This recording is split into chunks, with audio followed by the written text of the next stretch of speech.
Assalamu alaikum. In the previous lecture, we discussed about the capital market. We discussed that how capital market differs from the money market.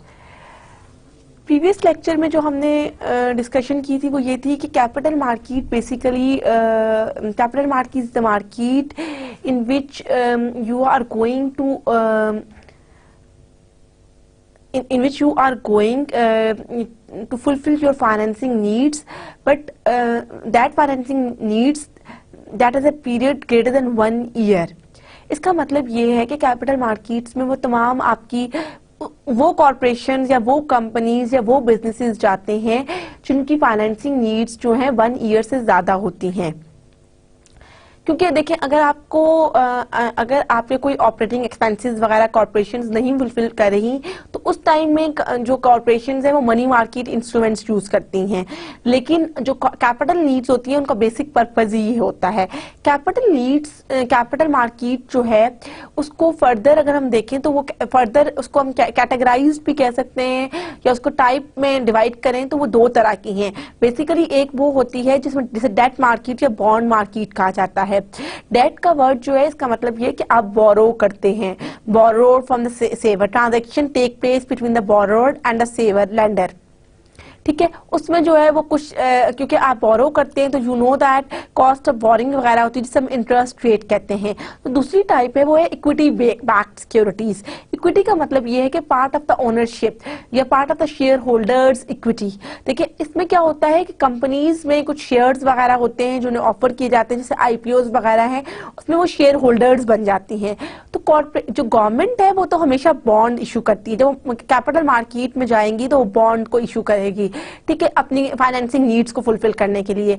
लेकिन जो आपकी corporations हैं वो अपने circumstances देखते हुए वो डिसाइड करती हैं कि what is a better option for them, either they have to go for the debt market और द इक्विटी मार्केट।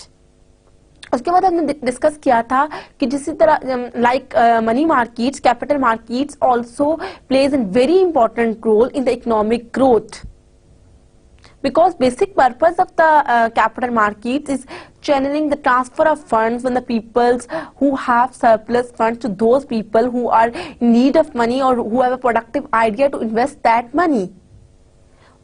उसके बाद हमने देखा था कि जो कैपिटल मार्केट्स हैं वो आपकी उसमें डिफरेंट आपकी स्टॉक एक्सचेंज वगैरह जो है उन वो भी मेन पार्टिसिपेंट हैं, उसके बाद बिल्स वगैरह हैं, ठीक है। उसके बाद हमने देखा था कि जो कैपिटल मार्केट्स हैं उसमें जो आप एक तो ओवरऑल आपकी इकोनॉमी पे उसका इफेक्ट पड़ रहा है, आपकी production of goods and services enhance हो रही है।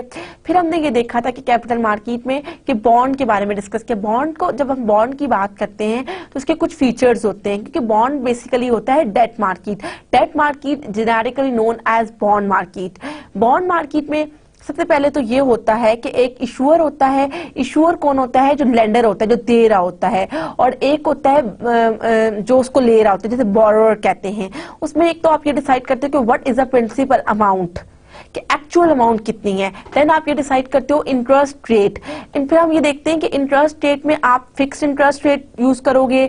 हमने जब इंटरेस्ट रेट को डिस्कस किया था तो हमने 4 टाइप्स की थी। फिक्स्ड में जाओगे या कंपाउंडेड में। फिक्स्ड में ये होता है कि आफ्टर फिक्स पीरियड जो है आप पेमेंट करते हो, लेकिन कंपाउंडेड जैसे in case of instalment loans और कार फाइनेंसिंग उसमें आपकी पीरियोडिक पेमेंट्स होती हैं। देन आप डिसाइड करते हो कि मैच्योरिटी पीरियड क्या है, कि आपका क्या मैच्योरिटी पीरियड है, आप कितने अरसे बाद ये पैसे वापस करोगे। Then you decided about the date maturity principal amount, ये तमाम चीजें हो गई, ठीक है। उसके बाद हमने ये देखा था कि बॉन्ड जो है, बॉन्ड मार्केट में अगर हम बात करें तो आपके डिफरेंट बॉन्ड में भी फर्दर इसको डिवाइड किया जाता है 3 तरह में। एक वो बॉन्ड्स होते हैं जो 1 to 3 इयर्स इनकी मैच्योरिटी पीरियड्स होती है। एक बॉन्ड्स होते हैं जिनमें 10 to 30 इयर्स होती है। एक मोर देन 50 इयर्स, जिसे इररिन्यूएबल बॉन्ड्स कहा जाता है।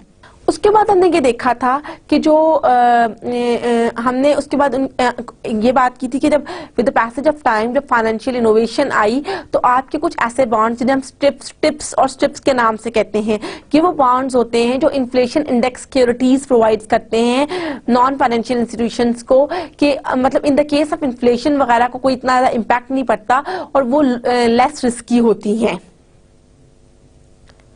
ठीक है। उसके बाद जो आज का टॉपिक है हमारा वो भी रिलेट करता है बॉन्ड के साथ, क्योंकि हमने प्रीवियस लेक्चर में आपको याद होगा हम बॉन्ड्स की तमाम टाइप्स नहीं पढ़ सके थे। We have no time to discuss about the municipal bonds, corporate bonds. आज का लेक्चर भी हम बॉन्ड्स के बारे में है। चले हम अपना आज का लेक्चर स्टार्ट करते हैं। आज के लेक्चर में जो बॉन्ड मार्केट में सबसे पहले पढ़ेंगे ट्रेजरी बॉन्ड्स में agency debt. Agency debt is basically a bond issued by the government agency. These bonds are not fully guaranteed in the same way as US Treasury and municipal bonds. ठीक है, जो आपकी agency dates होते हैं जैसे US treasury bonds हैं, वो क्या होता है फुली गारंटेड होते हैं, वो लेस रिस्की होते हैं। म्यूनिसिपल बॉन्ड्स भी गवर्नमेंट इशू करती है, ये भी फुली गारंटेड होते हैं। लेकिन जो एजेंसी बॉन्ड्स होते हैं इनका जो ये डिफर करता है ट्रेजरी बॉन्ड्स, सबसे मेन इंपॉर्टेंट चीज ये है कि ये फुली गारंटेड नहीं होते हैं, यानी इसमें ये ज्यादा रिस्की होते हैं as compare to treasury bonds और municipal bonds. Agency bonds are issued by government-sponsored entities such as GNMA, FNMA, FHLMC. कि डिफरेंट इंस्टीट्यूशंस हैं गवर्नमेंट के, जो ये एंटिटीज जो हैं बेसिकली एजेंसी बॉन्ड्स को इशू करती हैं। अब हम देखते हैं कि risk on the agency bond is very low. Although ये गारंटीड नहीं होते फिर भी इनके ऊपर रिस्क कम है। क्यों? They are usually secured by the loans that are made with the funds raised by the bond sales. क्योंकि ये सिक्योर्ड होते हैं, कोलैटरल्ड होते हैं। आपको पता है जब सिक्योर्ड है तो आपको पता है कि जो आपका बोरोअर है वो किसी भी तरह आपको पेमेंट वापस करेगा, क्योंकि सिक्योर्ड है। अगर वो in the case of default वो जिस तरह भी करेगा उसको पता है कि I have to pay back the principal amount. Finally, it is unlike that the federal government would permit its agencies to default on their obligation. देखिए उसमें क्या था कि फेडरल गवर्नमेंट में की एजेंसीज में डिफॉल्ट हुआ ऑन देयर ऑब्लिगेशन। उसमें क्या है, this was evidence by the bail out of the federal national mortgage association, जिसे हम फैनी में कहते हैं, and the federal home loan mortgage corporation, जिसे फेडरिक मैक कहते हैं। ये आपकी जो चैप्टर नंबर 12 है बॉन्ड मार्केट का, फ्रेडरिक मिशिगन की जो बुक है उसका पेज नंबर 284 है, जिसके ऊपर एक केस स्टडी है the 2007 and 2009 financial crisis and the bail out of Fannie में एंड द फ्रेडरिक मैक। वहां से आप देखेंगे कि किस तरह इसमें क्या हुआ था, किस तरह एक बेल आउट हुई थी, किस तरह ये फाइनेंशियल क्राइसिस हुआ था। Faced with a portfolio of subprime mortgage loans, they were at risk of defaulting on their bonds before the government stepped into guarantee payment. ये आपको पूरा एक ऐसा केस स्टडी है जो ये आपको बताएगा कि इस बेसिकली ये था क्या। इसमें जो आपके दो हैं organisations, federal national mortgage association जैसे फैनी में एंड फेडरिक मैक जो हैं, 2000 में हुआ था मॉर्गेज लोन्स पे। ऑल्दो मॉर्गेज लोन्स आप सबको पता है कि वो लोन्स होते हैं जो सिक्योर्ड होते हैं, मॉर्गेज आपने कुछ गिरवी रखवाया होता है, उसके बावजूद किस तरह ये फाइनेंशियल क्राइसिस और किस तरह ये हुआ, ये दिस इज योर असाइनमेंट। आप नेक्स्ट क्लास में आएंगे तो इस केस स्टडी को डिस्कस करेंगे। नेक्स्ट क्लास में हम अपने प्रीवियस लेक्चर को डिस्कस करने से पहले मैं आप लोगों से ये पूछूंगी इस केस स्टडी में क्या चीजें थी, what are the important in that case study. आप लोग पेज नंबर नोट कर लें 284 एंड 285 पे ये केस स्टडी है जिसके ऊपर आपने देखना है कि इसमें है क्या। ये जो केस स्टडी है आपको बताएगा कि एजेंसी डेट में किस तरह गवर्नमेंट ने क्या रोल प्ले किया, टैक्स पेयर्स में क्या हुआ और एट द एंड क्या हुआ, शेयर होल्डर्स को क्या हुआ। This is your assignment, you have to tell me in the next class. इसमें थोड़ा सा मैं आपको एक बता देती हूँ, मैं आपको ज्यादा तो नहीं बताऊंगी लेकिन थोड़ा सा बताऊंगी, मैं डिस्कस करती हूँ आपके साथ कि मेन इसमें था क्या था कि आपको एक क्लैरिटी मिल जाए।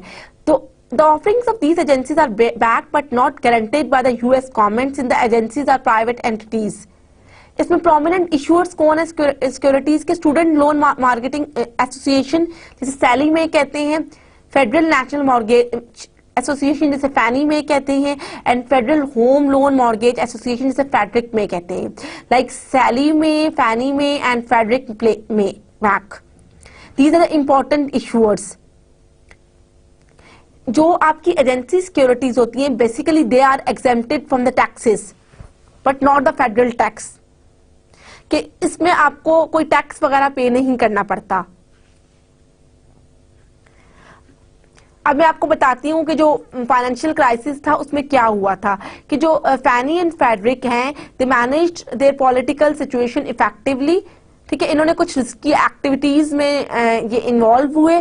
2008 में क्या हुआ कि इन्होंने परचेज किया $5 ट्रिलियन इन मॉर्गेज और मॉर्गेज बैक्ड सिक्योरिटीज में। अब देखिए कितनी बड़ी अमाउंट थी इनकी, $5 trillion.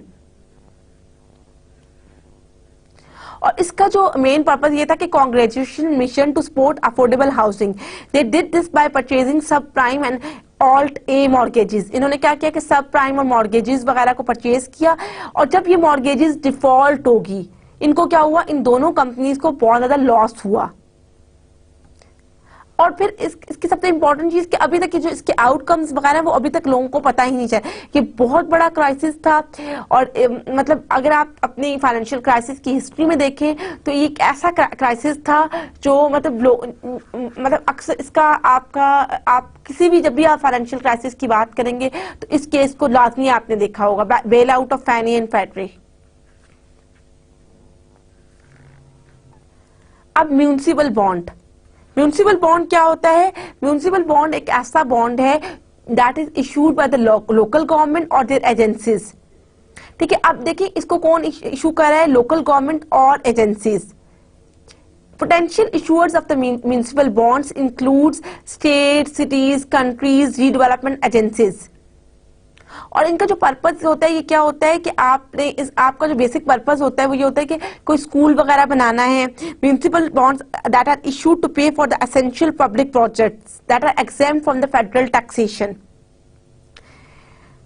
Municipal bonds may be general obligations of the issuer or secured by specified revenues.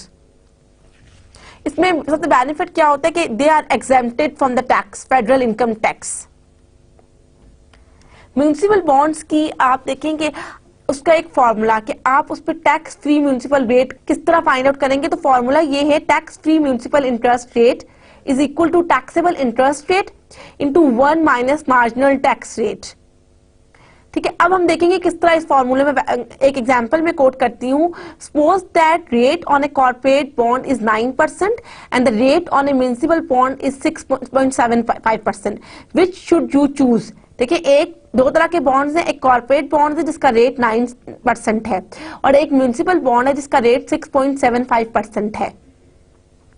तो आप क्या करेंगे, आपने tax free municipal interest rate, tax free यानी वो म्यूनिसिपल नहीं है, वो लगा देंगे 6.75% is equal to taxable interest rate जो कॉर्पोरेट बॉन्ड का था 9%, 1 माइनस मार्जिनल टैक्स रेट।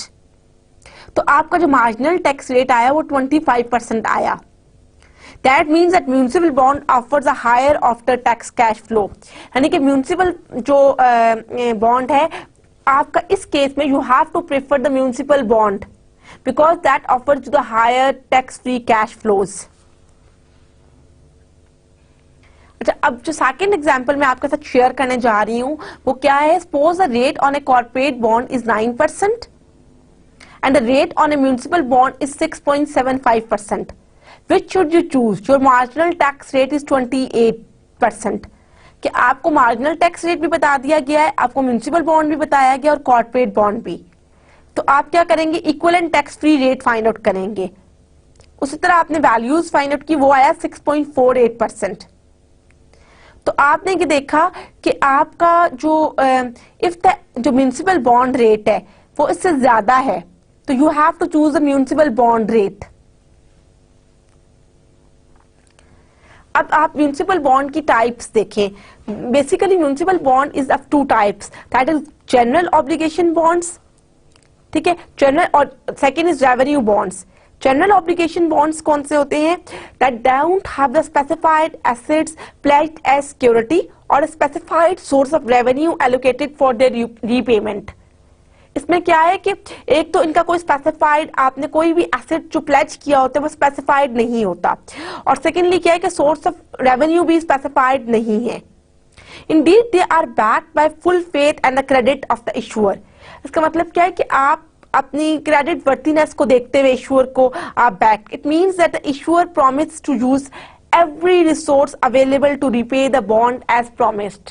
इसमें आप क्या करते हैं कि आपने कोई स्पेसिफाई एसेट वगैरह नहीं रखा, क्योंकि जो आपका बोरोर है वो कहता है, वो आपसे प्रॉमिस करता है to pay back the loan by using every resources available with him और हर। दूसरा रेवेन्यू बॉन्ड्स हैं, These are backed by the cash flow of a particular revenue generating projects। इसमें क्या है कि आपने किसी प्रोजेक्ट के साथ, पर्टिकुलर रेवेन्यू जनरेटिंग प्रोजेक्ट के साथ ये बैक्ड होता है, यानी प्लेज्ड होता है। इसमें आपकी एक एग्जांपल है ऑरेंज कंट्री कैलिफोर्निया, जो डिफॉल्ट हुआ था 1990 में, $1.4 मिलियन। अब आपको यहाँ पे मैंने बताया म्युनिसिपल बॉन्ड्स क्या होता है, कि वो बॉन्ड होता है जो गवर्नमेंट इशू करती है, ठीक है। फिर आप म्युनिसिपल बॉन्ड दो तरह का होता है, जनरल ऑब्लिगेशन बॉन्ड और दूसरा आपका क्या है, revenue bond. General obligation bond ये होता है कि जिसमें आपने कोई स्पेसिफिक एसेट नहीं किया होता। इसमें मैं आपको एक एग्जांपल देती हूँ। लेट्स सपोज दैट कि आप दो लोग हैं, अली एंड हमजा, और वो कोई ट्रांजैक्शन करना चाह रहे हैं।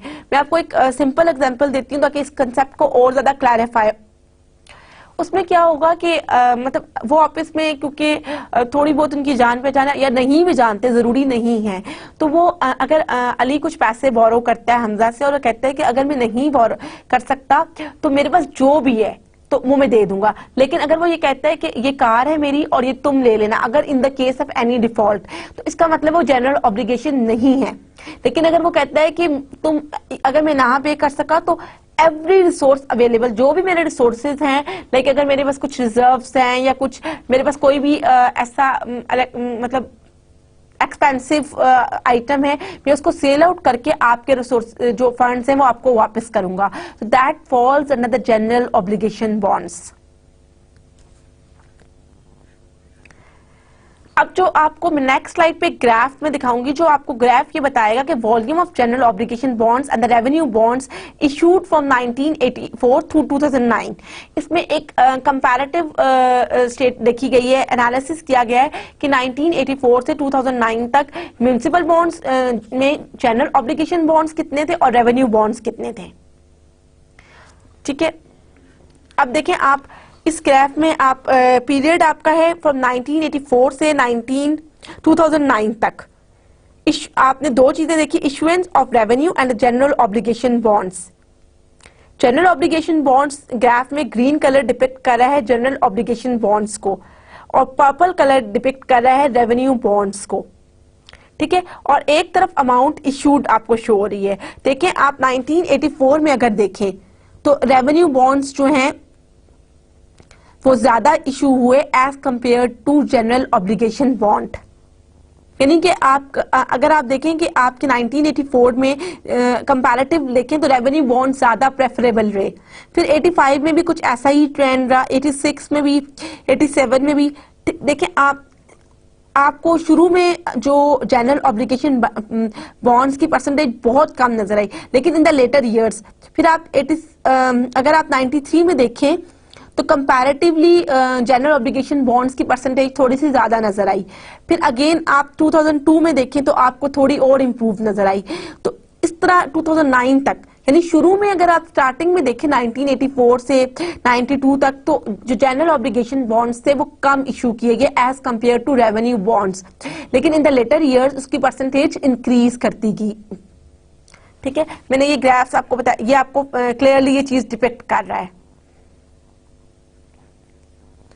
म्युनिसिपल बॉन्ड्स जो हैं basically they are not default free, यानी इसमें कुछ ना कुछ रिस्क है। ये नहीं कह सकते कि they are free of risk. उसमें क्या होता है कि डिफॉल्ट रिस्क आपका, जब आपकी इकोनॉमी वीक होगी, आप रिसेशन फेज में हैं, तो तब डिफॉल्ट रिस्क ज्यादा होगा, ठीक है। इसका मतलब ये कि governments are not exempt from the financial distress. Unlike the federal government, local government can not print money, ठीक है। अब आपने देखा कि म्युनिसिपल बॉन्ड को, अभी हमने म्युनिसिपल बॉन्ड को डिस्कस किया। अगर म्युनिसिपल बॉन्ड को हम ट्रेजरी बॉन्ड्स के साथ देखें तो ट्रेजरी बॉन्ड्स जो हैं कंपैरेटिवली ज्यादा लेस रिस्की हैं as compare to municipal bonds.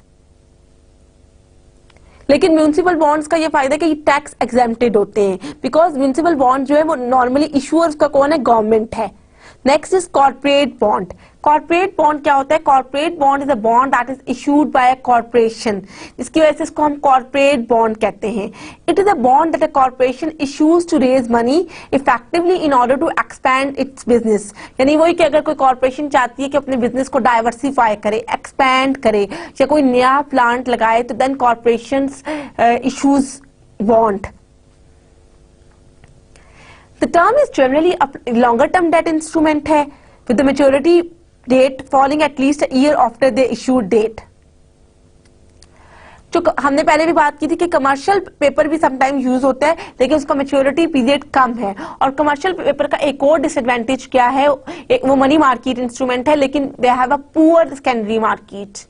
और सबसे बड़ी बात कि अनसिक्योर्ड प्रोमिसरी नोट है। तो इसके 2-3 डिसएडवांटेजेस भी हैं। अब हम कॉर्पोरेट बॉन्ड में आपके तमाम बॉन्ड्स आते हैं except those issued by government and its local currencies. Corporate bond की नॉर्मली फेस वैल्यू क्या आती है? $1000, और कुछ की फेस वैल्यू 5000 भी होती है और 10,000 भी वेरी करती है। आपका इंटरेस्ट जो होता है, you have to pay the interest semi annually. Semi annual means कि once 2 times in a year after 6 months। इसका मतलब क्या है?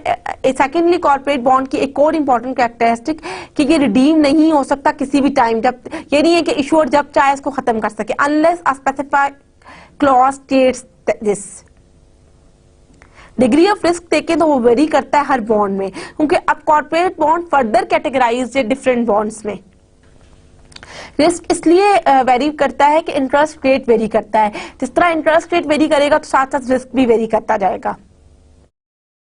अब अगर हम रिस्क एनालिसिस देखें, कॉर्पोरेट बॉन्ड्स का रिस्क एनालिसिस क्या है? अगर हम गवर्नमेंट बॉन्ड्स से देखें तो corporate bond generally have a higher risk of default, कि उसमें ज्यादा रिस्की हैं। The risk depends upon the particular corporation issuing the bond, the current market conditions, and the government to which the bond issuer is being compared, and the rating of the company.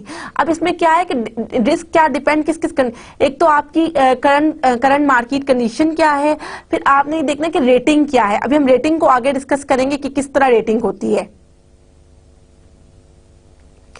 और लेकिन एक और बात है कि इसमें risk ज्यादा है तो यील्ड भी ज्यादा है, प्रॉफिट भी ज्यादा है। आपको पता है higher risk leads to the higher rewards. अब कौन कौन सा रिस्क इसमें आता है? सबसे पहले credit spread risk. Credit spread risk क्या है? The risk that the credit spread of a bond extra yield to compensate investors for taking default risk which is inherent in the fixed coupons।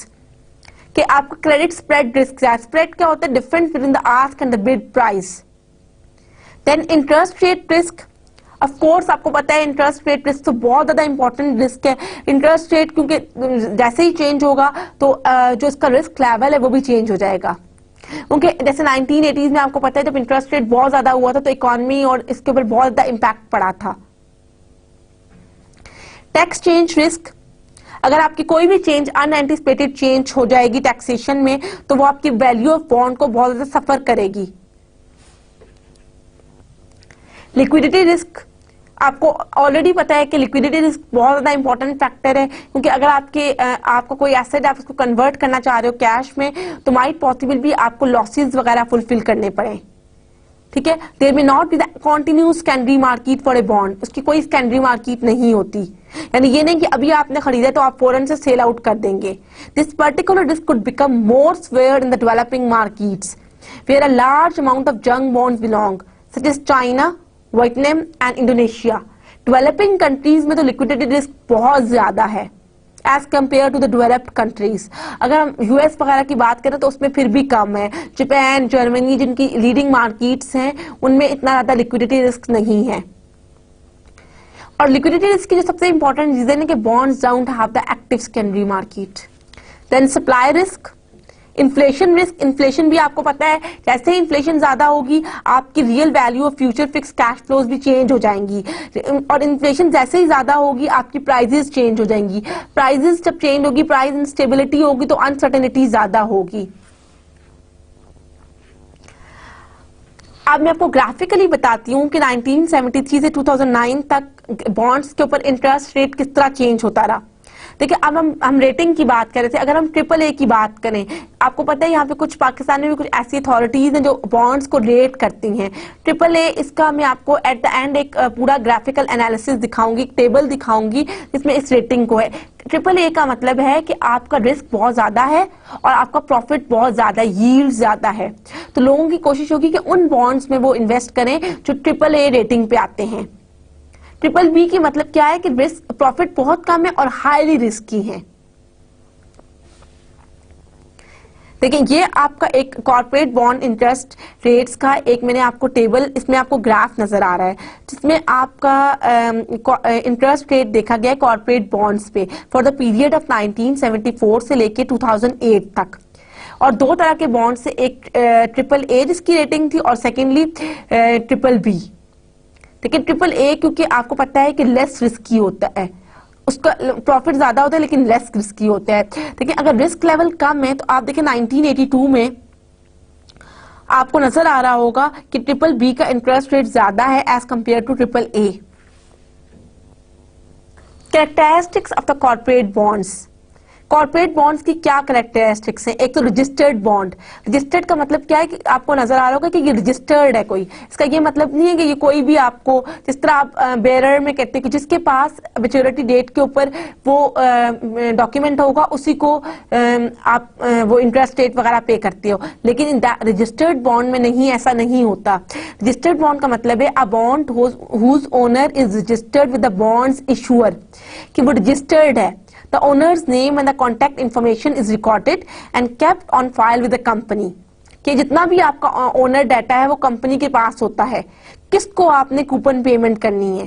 क्योंकि इन the case of bearer आप क्या करते थे कि जिसके पास वो डॉक्यूमेंट होता था हम उसको पेमेंट करते थे, लेकिन in the case of registered bonds जिसकी कंपनी के पास इंफॉर्मेशन होगी सिर्फ उसी को कूपन पेमेंट की जाएगी। आप रजिस्टर्ड बॉन्ड्स किस तरह होते हैं? इलेक्ट्रॉनिकली ट्रैक किए जाते हैं, कंप्यूटर के ऊपर रिकॉर्ड होता है तमाम, आप इजीली बता सकते हो कि किसको देना है। और रजिस्टर्ड बॉन्ड्स जो हैं वो उसका जो मेन डिफरेंस है बेरर बॉन्ड्स का वो यही है कि bearer bonds contains no information of the owner, जिसके पास एंड पे बस आप उसको पे कर देंगे। फिर रिस्ट्रिक्टिव कोवेनेंट्स। रिस्ट्रिक्टिव कोवेनेंट्स क्या होता है? That mitigates the conflicts with the share holders interest. वही बात है कि जिस तरह हमने कहा था कि कुछ आपको पता है जब शेयर होल्डर्स वगैरह आपस में उनके कुछ कॉन्फ्लिक्ट्स वगैरह भी हैं, तो restrictive covenants are basically mitigates that conflicts, that pledge an important role in resolving the conflicts the share holders interest. में limit dividends new debt ratios, कि आपको डिविडेंड वगैरह की लिमिट सेट की जाती है। Real includes across default class. Then call provision. Call provision क्या होता है? कॉल प्रोविजन का मतलब है a provision on a bond और other fixed income instrument that allows the original issue to repurchase and retire the bonds.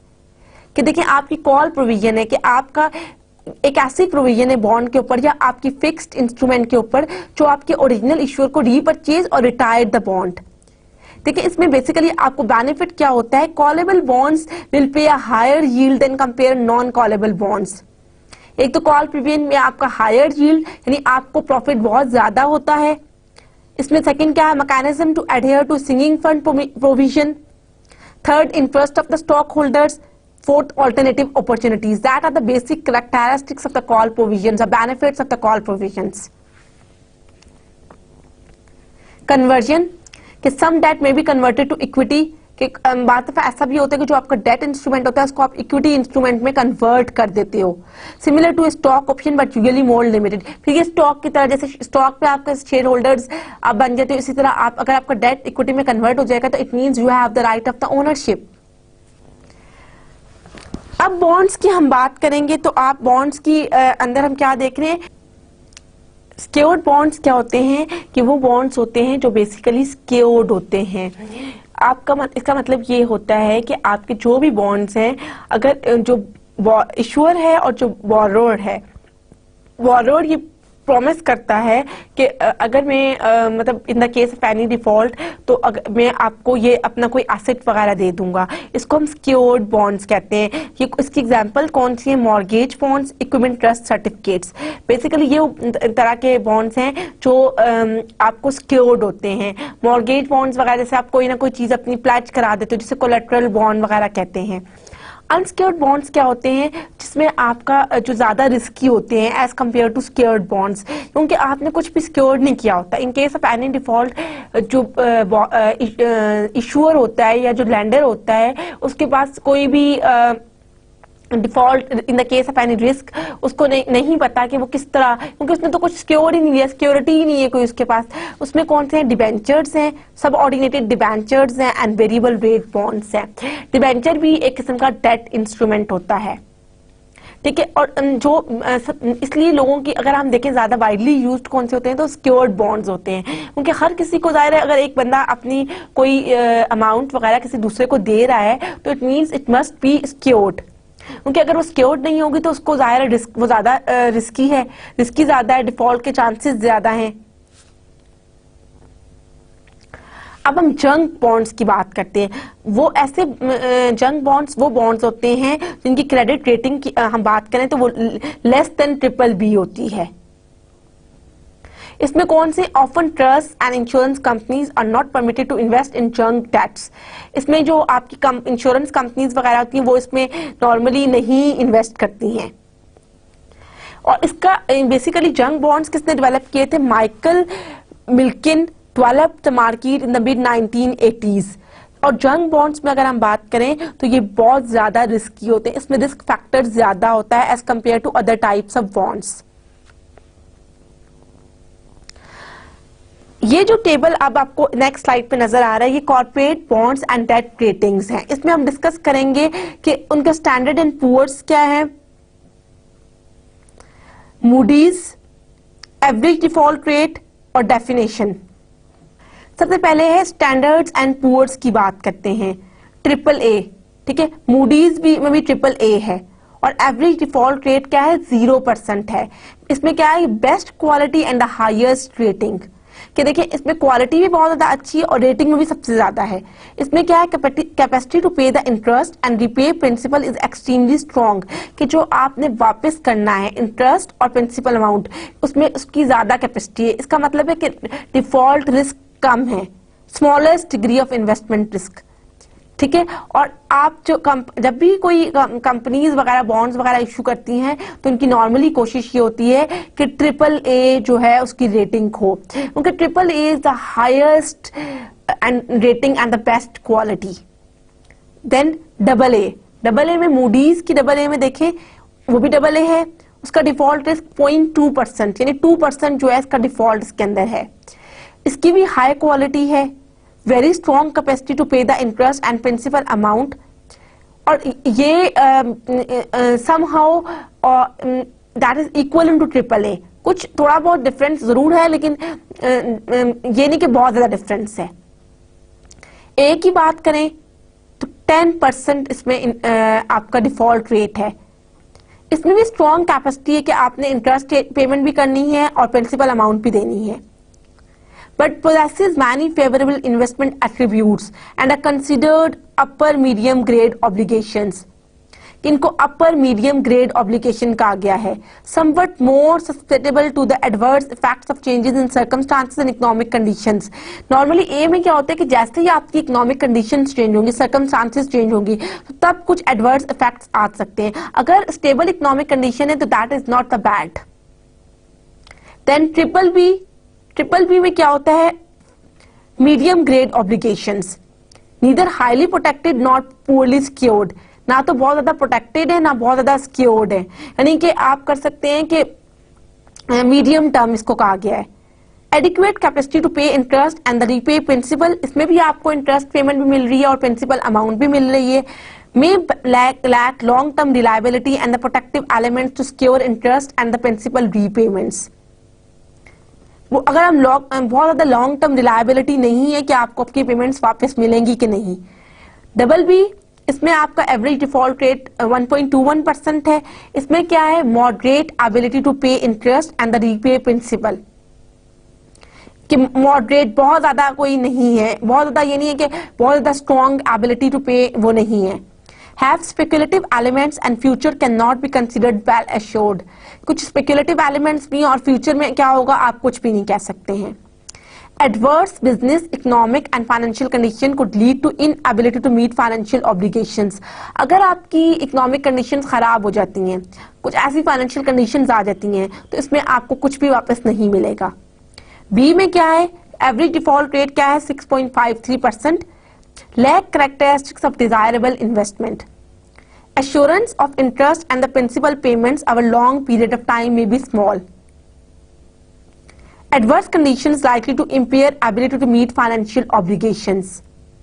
सबसे पहले आपने देखी कि ट्रिपल ए है, ट्रिपल ए मूडीज में भी ट्रिपल ए है, उसमें आपका डिफॉल्ट रिस्क बहुत ज्यादा कम है, इसलिए इसको best quality and highest rating कहा गया है। उसमें you have the fully secured कि आपको आपकी प्रिंसिपल अमाउंट भी वापस मिलेगी और आपकी इंटरेस्ट पेमेंट भी वापस मिलेगी, उसमें वो लो रिस्की है, उसमें रिस्क इतना ज्यादा नहीं है। फिर डबल ए है, डबल ए में आपका डिफॉल्ट रिस्क 2% है और ये भी आपकी हाईएस्ट क्वालिटी है and that is equivalent to near to equivalent to triple A. इसमें भी आपको पता है कि आपको डेट और आपकी प्रिंसिपल अमाउंट प्लस इंटरेस्ट दोनों वापस मिल जाएंगे।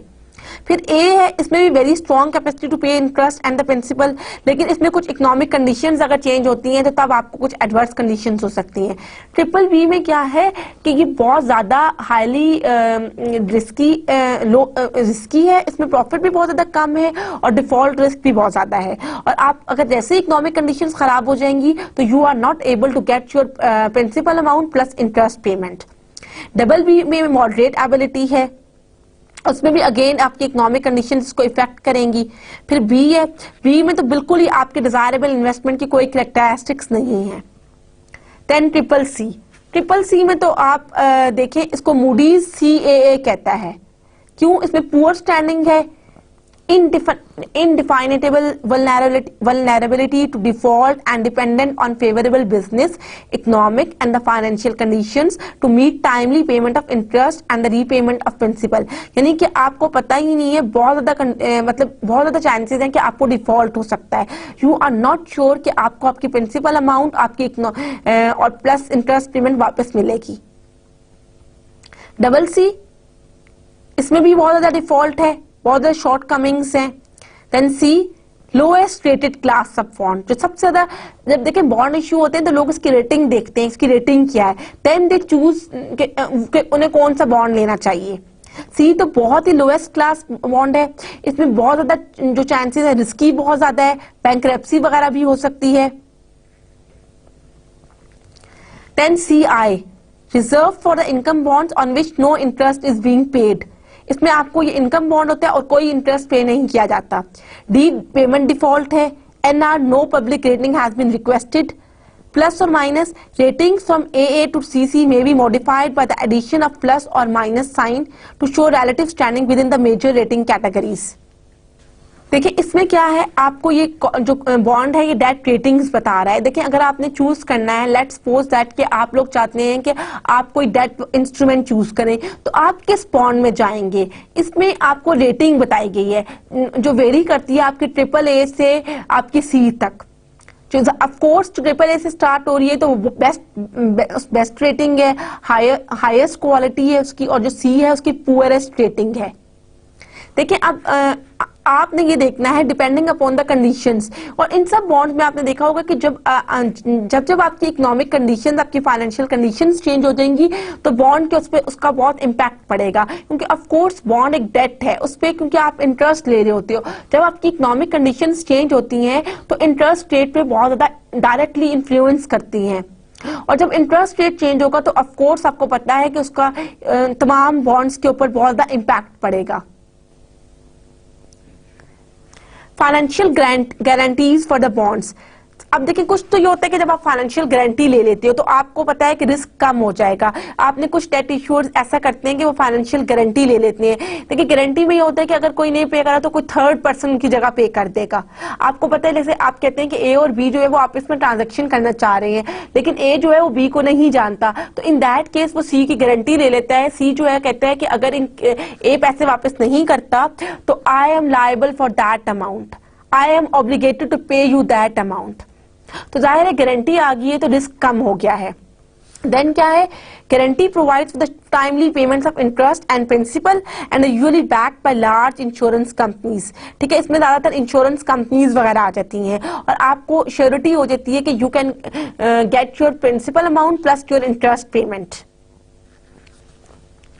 Financial guarantees for the bonds, ठीक है, लेकिन जरूरी नहीं है कि तमाम गारंटीज जो है उसमें आपको, जैसे आपने भी, मैंने आपके साथ एक बेल आउट केस डिस्कस किया फ्रेडरिक मे का और फ्रेडरिक मैक का, फैनी मे और फ्रेडरिक मैक, कि उसमें भी वो मॉर्गेज था। देन फिर भी आपको फाइनेंशियल क्राइसिस, आपको बैंक यानी आपके साथ ऐसा हुआ कि आपको नहीं वापस मिले, यानी आपको कोई भी जो आपकी प्रिंसिपल अमाउंट थी, you are not able to get your principal amount.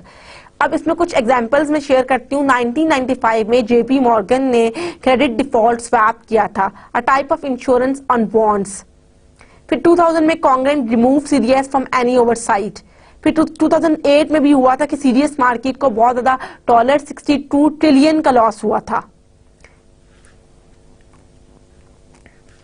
अब हम बात करेंगे बॉन्ड यील्ड कैलकुलेशंस की।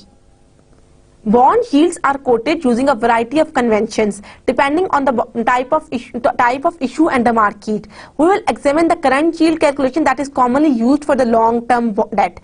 Bond yield क्या होती है कि आपको बॉन्ड के ऊपर कितना yield बेसिकली प्रॉफिट को कह रहे होते हैं। ये मैंने आपके साथ एक एग्जांपल शेयर करती हूँ कि what is the current yield for a bond with a face value of $1000। देखिए, इसकी फेस वैल्यू क्या है, $1000 है। A current price of $921 and a coupon rate of 10.95%।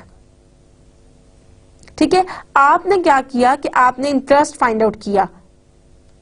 ठीक है, कि आपने ये देखा कि आज जो इसकी करंट प्राइस है 921 जो है, उसके ऊपर कितना इंटरेस्ट है, उसके ऊपर 11.89% है। उसके बाद देखिए, finding the value of coupon bond. आप अपनी कूपन बॉन्ड की वैल्यू कैसे करेंगे कि इसकी कितनी वैल्यू है। जो bond pricing is in theory no different than pricing any set of known cash flows. अब आपको नेक्स्ट स्लाइड जो नजर आएगी उसमें कुछ ऐसी टर्मिनोलॉजीज है unique to debt which may be necessary to understand to determine the cash flows. ठीक है, अब ये बॉन्ड टर्मिनोलॉजीज हैं जिसमें आपको पता चलता है कि कूपन बॉन्ड की वैल्यू आप कैसे फाइंड आउट कर सकते हैं। सबसे पहले कूपन इंटरेस्ट रेट। ठीक है, इसमें क्या है, the stated annual interest rate on the bond, it is usually fixed for the life of bond.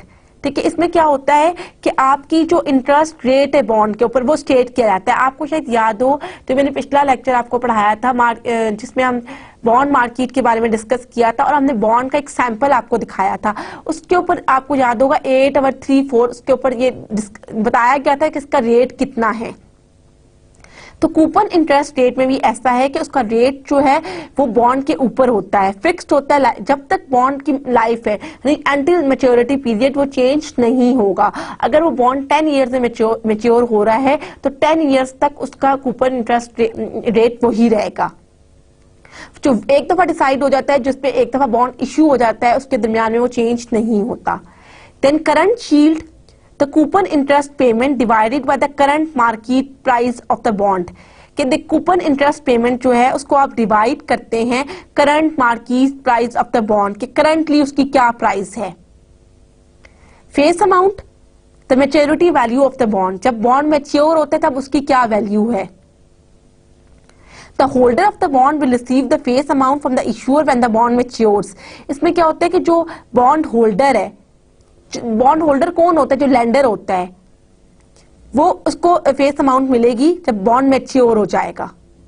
Face amount is synonymous with the par value.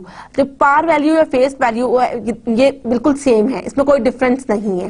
Then indenture, indenture क्या होता है? Basically a contract that accompanies a bond and specify the terms of loan agreement. ये एक ऐसा contract होता है जिसमें आप एक एग्रीमेंट करते हैं और के बॉन्ड का और उसकी टर्म्स ऑफ कंडीशंस क्या होंगी।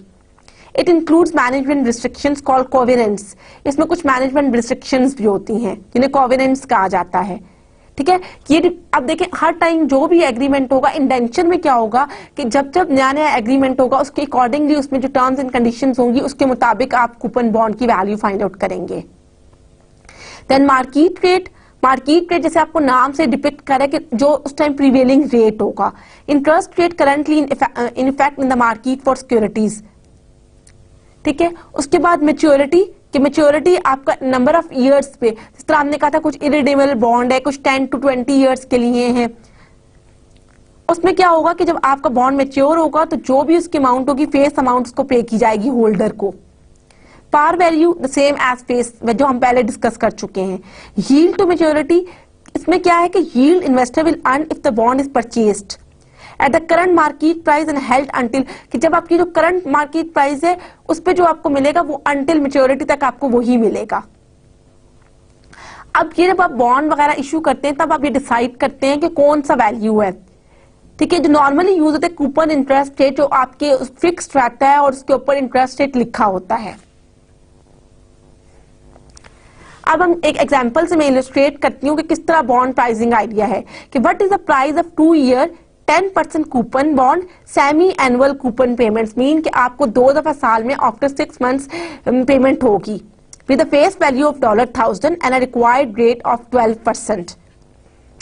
पहले आप क्या करेंगे, you have to identify the cash flows.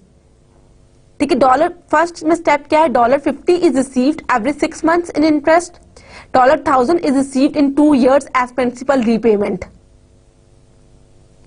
फिर हम प्रेजेंट वैल्यू फाइंड आउट करेंगे। आप लोगों को ऑलरेडी पता है कि प्रेजेंट वैल्यू क्या होता है। प्रेजेंट वैल्यू का फॉर्मूला होता है PV is equal to cash flows divided by 1 plus I over N, where I depicts the interest rate and N is number of years.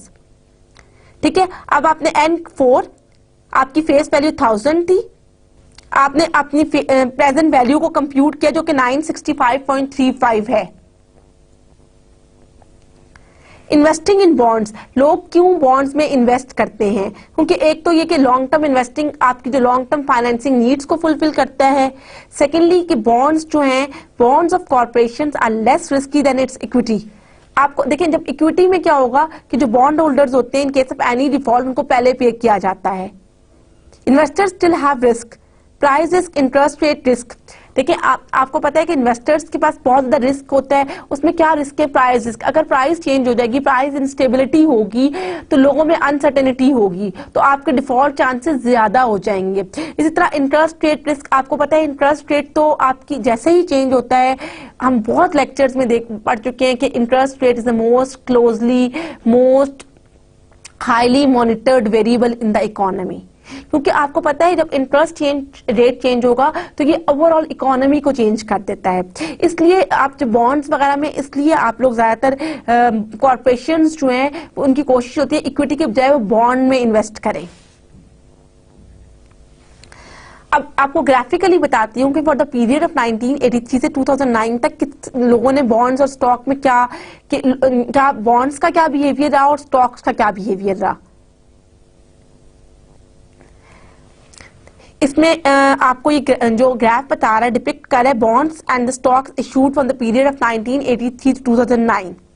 जो आपको एक dark blue near to blackish जो colour है वो depict कर रहा है stock issued, और ग्रीन कलर इशू कर रहा है बॉन्ड्स इशूड।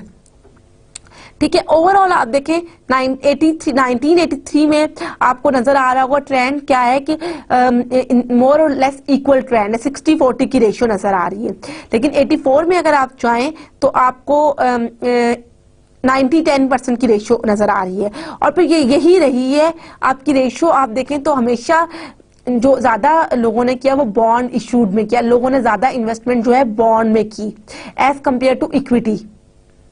क्योंकि बॉन्ड्स में आपको कुछ बेनिफिट्स, जब हमने डेट फाइनेंसिंग पढ़ा था तो मैंने आपको बताया था प्रॉफिट बेनिफिट्स वगैरह, लोगों को पता है कि ये रिस्की नहीं है क्योंकि इसके ऊपर जब आपकी प्राइसेस चेंज होंगी, आपका इंटरेस्ट रेट चेंज होगा तो उनकी इन्वेस्टमेंट ज्यादा इफेक्ट नहीं करेगी। ठीक है। ये तो था कि इन्वेस्टिंग इन बॉन्ड्स में, कि लोग जो है ज्यादा इन्वेस्ट करें बॉन्ड्स में। और देखिए even in the late 1990s which were the boom years for the new equity issuance, new debt issuers still outpaced equity by ever 5:1।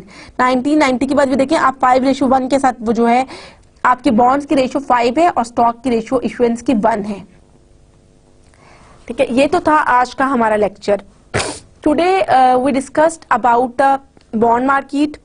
मैं आपको इस पूरे बॉन्ड मार्केट के चैप्टर को एक दफा दोबारा से रिवाइज करा देती हूँ, ताकि कोई भी ऐसी चीज जो आपको ना हो आप पूछ सकें, जो आपको क्लियर ना हुई हो।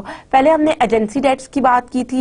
एजेंसी डेट्स में हमने कहा था कि वो डेट्स हैं जो एजेंसी बॉन्ड्स की बात की थी, कि एजेंसी बॉन्ड्स बेसिकली वो बॉन्ड्स होते हैं जो आपकी एजेंसीज वगैरह इशू करती हैं, लाइक इसमें आपकी इंश्योरेंस कंपनीज वगैरह आ जाती हैं। ठीक है, हमने कहा था कि एजेंसी इश्यूज वो बॉन्ड है जो इशू करती है गवर्नमेंट एजेंसी। ठीक है, और ये क्या होता है कि फुली गारंटीड नहीं होते हैं। फिर हमने इसमें डिस्कस किया था कि आपकी जो अगर हम रिस्क की बात करें तो रिस्क जो है एजेंसी बॉन्ड्स पे वो कम है, ये इतने ज्यादा रिस्की नहीं ही है। ठीक है, उसके बाद हमने बात की थी कि इसके अंदर मैंने आप लोगों को एक केस स्टडी जो आपको याद होगा फैनी मैक और फ्रेडरिक मैक की दी थी, कि किस तरह वो मॉर्गेज लोन था और किस तरह उन्होंने फाइनेंशियल क्राइसिस में वो लोग किए। उसके बाद हमने बात की थी म्यूनिसिपल बॉन्ड की, क्योंकि म्यूनिसिपल बॉन्ड आपको पता है कि ये वो बॉन्ड है जो लोकल गवर्नमेंट इशू करती है या उनकी एजेंसीज इशू करती हैं। फिर हमने देखा था कि म्यूनिसिपल बॉन्ड 2 तरह का बॉन्ड होता है। एक तो वो होता है जो जनरल ऑब्लिगेशन बॉन्ड्स होता है, दूसरा वो होता है जो रेवेन्यू बॉन्ड होता है। जनरल ऑब्लिगेशन बॉन्ड्स वो बॉन्ड्स होते हैं जिसमें आप सिक्योर्ड तो होते हैं लेकिन आप कोई पर्टिकुलर एसेट वगैरह सिक्योर्ड नहीं करते। आप कहते हो कि अगर in the case of any default I am obligated to pay you with every resource available with me। ठीक है, और इसके बाद होता है एक रेवेन्यू बॉन्ड्स होते हैं। रेवेन्यू बॉन्ड्स वो बॉन्ड्स होते हैं जिसमें आप पर्टिकुलर कोई जिसको भी सिक्योर करते हो मेंशन करते हो। ठीक है, उसके बाद आप देखें म्यूनिसिपल बॉन्ड्स का हमने देखा था कि नॉर्मली लोग जो हैं जनरल ऑब्लिगेशन बॉन्ड्स और रेवेन्यू बॉन्ड्स को देखा था कि कौन से बॉन्ड्स का क्या ट्रेंड रहा, तो हमें नजर ये आया कि जो with the passage of time जो है जनरल ऑब्लिगेशन बॉन्ड्स जो हैं लोगों ने प्रेफर किया जनरल ऑब्लिगेशन बॉन्ड्स पे। हालांकि as compare to revenue bond फिर भी कम था, लेकिन हमने 1983 से बात की थी, तो इन द प्रीवियस ईयर्स तो बहुत कम रहा, लेकिन with the passage of time जो आपके जनरल ऑब्लिगेशन बॉन्ड्स हैं उसकी जो मार्केट है वो ज्यादा हुई। उसके बाद हमने बात की थी कि कॉर्पोरेट बॉन्ड्स की। हमने कहा था कॉर्पोरेट बॉन्ड्स वो बॉन्ड्स होते हैं जो कॉर्पोरेशंस इशू करती हैं, वो डिफरेंट मैच्योरिटी पीरियड इशू करती हैं। ठीक है, इसमें क्या होता है कॉर्पोरेट बॉन्ड्स में वो तमाम बॉन्ड्स आ जाते हैं except those issued by governments. ठीक है, कॉर्पोरेट बॉन्ड्स बेसिकली क्या होते हैं, हमने कहा था कि ये 3 तरह के होते हैं। सिक्योर्ड बॉन्ड्स होते हैं, अनसिक्योर्ड बॉन्ड्स होते हैं और जंक बॉन्ड्स होते हैं। सिक्योर्ड बॉन्ड्स जैसे कि नाम से ही पता है कि ये फुली सिक्योर्ड होते हैं। अनसिक्योर्ड बॉन्ड्स क्या होते हैं कि जो आपके सिक्योर्ड नहीं होते हैं, जिसमें आपने कुछ मॉर्गेज नहीं दिखाया होता। ठीक है, उसके बाद हमने डिस्कस किया था कि कॉर्पोरेट बॉन्ड्स में आपकी जो लोगों की प्रेफरेंस ये होती है नॉर्मली कि वो सिक्योर्ड बॉन्ड्स में जाएं। इन केस सिक्योर्ड बॉन्ड्स में भी लॉस हो सकता है, लेकिन हम कहते हैं कि सिक्योर्ड बॉन्ड्स में जाएं। फिर हमने क्रेडिट रेटिंग की बात की। हमने कहा कि क्रेडिट रेटिंग बॉन्ड की रेटिंग किस तरह हो सकती है।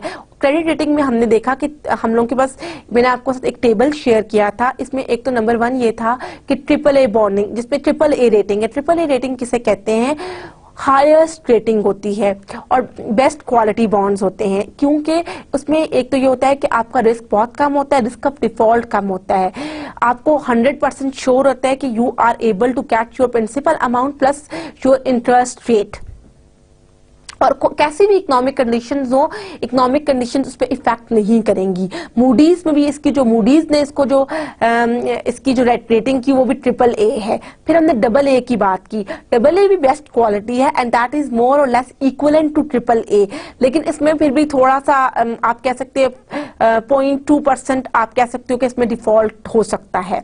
फिर हमने बात की AA की। AA के बाद सिंगल A की। सिंगल A में यह था कि उसमें भी मतलब इतना ज्यादा डिफॉल्ट तो नहीं है, लेकिन ये कि अगर कोई इकोनॉमिक कंडीशन वगैरह इफेक्ट करेगी तो बॉन्ड की रेटिंग के ऊपर फर्क पड़ेगा। यानी आपको इसमें डिफॉल्ट रिस्क है, you are not able to get your principal amount plus interest payment. Then हमने बात की बॉन्ड्स की रेटिंग में ट्रिपल बी वो बॉन्ड्स होते हैं जो हाईली रिस्की होते हैं, जिसके ऊपर आपका इंटरेस्ट भी कम होता है और रिस्क बहुत ज्यादा होता है।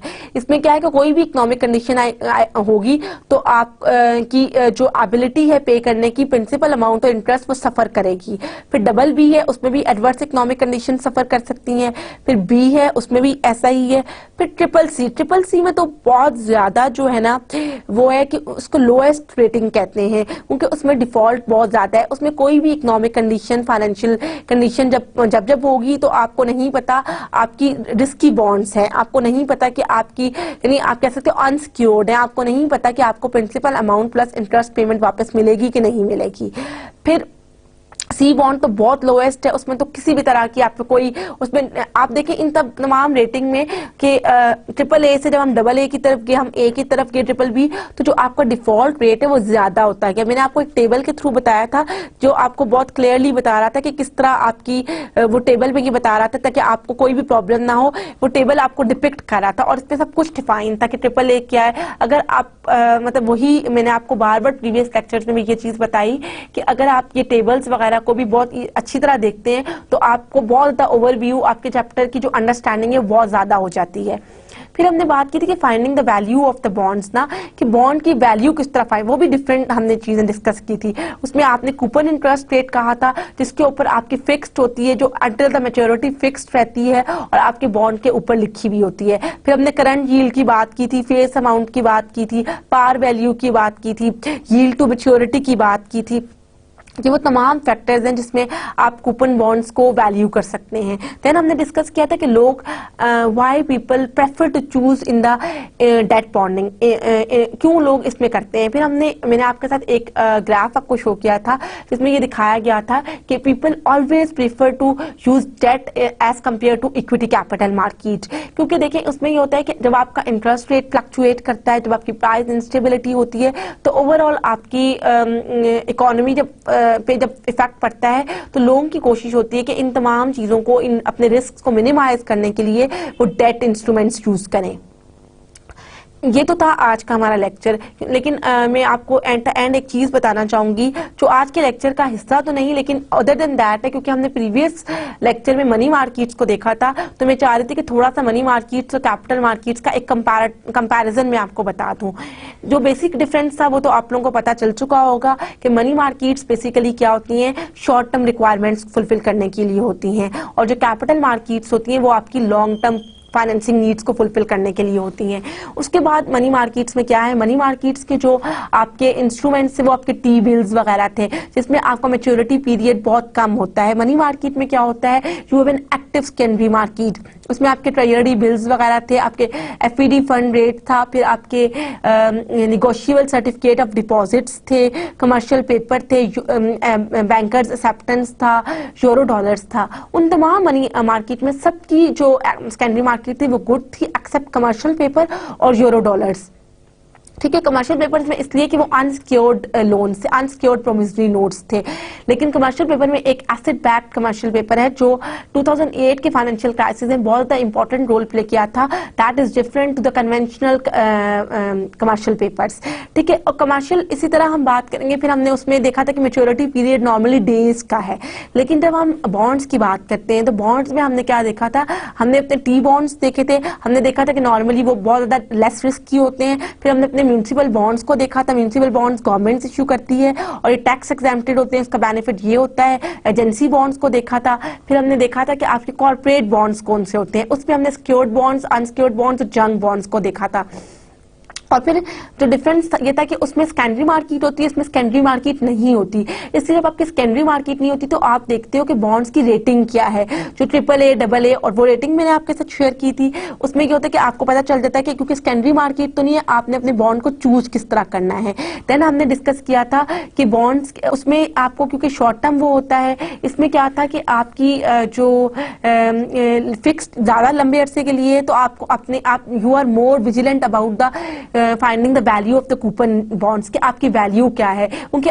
वो तो छोटे पीरियड के लिए 3 महीने 4 महीने के लिए, जब मैच्योर होगा तो आपको आपकी पेमेंट वापस मिल जाएगी। लेकिन जो कूपन बॉन्ड्स हैं जिसमें नॉर्मली आपकी लॉन्ग टर्म के लिए मोर देन 10 ईयर्स 50 ईयर्स के लिए, तो तब आपको आपकी किस तरह आपकी उसमें कूपन वैल्यू वगैरह फाउंड किस तरह करेंगे। नॉर्मली दोनों, चाहे मनी मार्केट हो या कैपिटल मार्केट हो, both are playing significant role in the economy. हम ये नहीं कह सकते कि money market is good than capital market and capital market is good than money market. ठीक है, बोथ हैव सिग्निफिकेंट इंपॉर्टेंस और इनके दोनों का अपना अपना रोल है। ठीक है, और दोनों की इंपॉर्टेंस है। और किसी भी इकोनॉमिक ग्रोथ में money market as well as a capital market plays a significant role. Without these developed market, country is not in the position to achieve the economic growth and the economic development. ठीक है, इसके बाद हम next जो topic इंशाल्लाह discuss करूंगी मैं आपके साथ, वो स्टॉक मार्केट का होगा। क्योंकि आपको पता है अभी जब हमने बॉन्ड मार्केट की बात की, हमने जब अपना टॉपिक स्टार्ट किया कैपिटल मार्केट, तो हमने कहा कि कैपिटल मार्केट जो है फर्दर सेग्रीगेट होता है। एक आपकी डेट मार्केट होती है और एक इक्विटी मार्केट होती है। डेट मार्केट को तो हमने आज डिस्कस किया। अब हम देखेंगे कि इक्विटी मार्केट में क्या होता है, इक्विटी मार्केट के कंपोनेंट्स क्या है, उसका मेन फंक्शन क्या है। और हमने जब ग्राफिकल एनालिसिस देखा था कि कॉर्पोरेशन डेट की तरफ जाती है, इक्विटी की तरफ नहीं जाती।